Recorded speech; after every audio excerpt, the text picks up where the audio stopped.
When we arrived, he tidied the flat ဆိုတဲ့ဝါကျနဲ့ when we arrived, he had tidied the flat ဆိုတဲ့ဝါကျနှစ်ခုရဲ့အဓိပ္ပာယ်ဘာကွာပါလဲ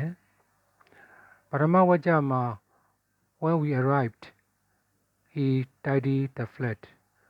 when clause မှာ arrived simple past tense ကိုသုံးထားပြီးတော့ main clause မှာလည်း TIDIED tidy simple past tense ကိုသုံးထားတာတွေ့ရပါတယ်အဓိပ္ပာယ်ကကျွန်တော်တို့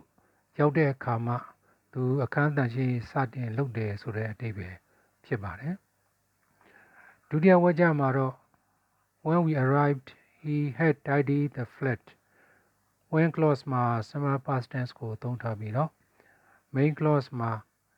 had tidied past perfect ကိုသုံးထားပါတယ် perfect tense ရဲ့သဘောကတစုံတရာလုပ်ပြီးပြီဆိုတဲ့အဓိပ္ပာယ်ရှိပါတယ်ဒါကြောင့်ဒုတိယဝါကျမှာတော့ကျွန်တော်တို့ရောက်တဲ့အချိန်မှာသူကအခန်းတန်ရှင်းလုပ်ပြီးသားဖြစ်နေပြီဆိုတဲ့အဓိပ္ပာယ်ဖြစ်ပါတယ်ဒီလိုခွာခြားချက်ကလေးရှိပါတယ် Good luck to you all